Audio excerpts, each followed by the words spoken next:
देश में इस समय जो हाल है, जो हालात हैं, इसके बारे में आप क्या लगता है? मुसलमानों के तो पीछे पड़े हैं।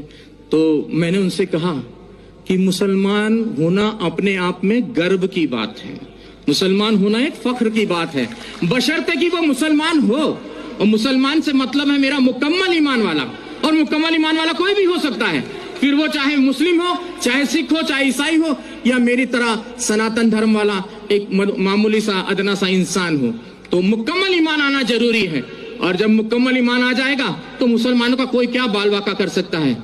कहते हैं कि नूरे हक शमे इलाही को बुझा सकता है कौन, जिसका हामी हो खुदा उसको मिटा सकता है कौन। न तलवार की धार से, न गोलियों की बौछार से, रब का बंदा डरता है तो सिर्फ परवरदिगार से, और आपको किसी से डरने की कोई जरूरत नहीं है। एक छोटा सा किस्सा और आपको सुना दूं। कश्मीर की यह सत्य घटना है, हमें हमारे गुरुजी ने सुनाई थी।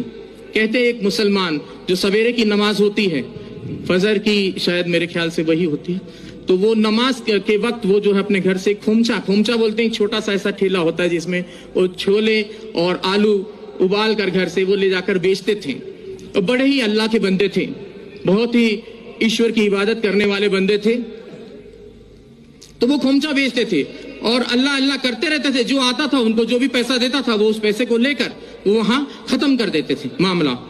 तो वो खोमचा चला लेते थे और दे देते थे किसी को, और कोई भी उनको, अब ऐसे भी लोग थे उस भीड़ में जो उनको खोटा सिक्का देकर चले जाते थे, और वो अल्लाह अल्लाह करने वाले व्यक्ति, उनका ध्यान सिक्के पर ना होकर अपने अल्लाह पर रहता था।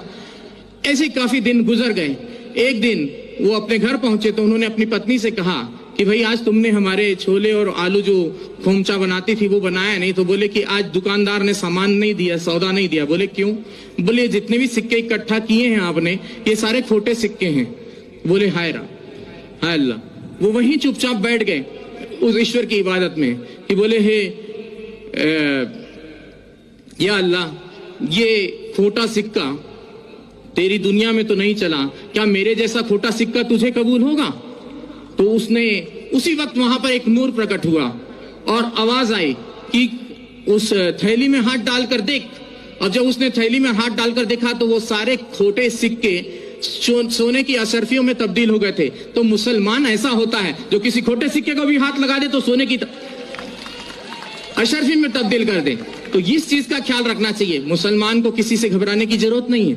और मैं पहले से और काफी दिनों से, मुझे एक व्यक्ति ने कहा कि बाबा जी अब आप कलमा पढ़ के मुसलमान हो जाओ। तो मैंने कहा मुझे कलमा पढ़ने की जरूरत नहीं है, मैं खुद ही पहले से जन्मजात ही मुसलमान हूँ। और मुसलमान का मतलब यह नहीं कि कलमा पढ़कर ही हो सकता है, मुकम्मल ईमान कहीं भी आ सकता है, चाहे वो हिंदू में आए, चाहे मुस्लिम में आए, चाहे सिख में आए, चाहे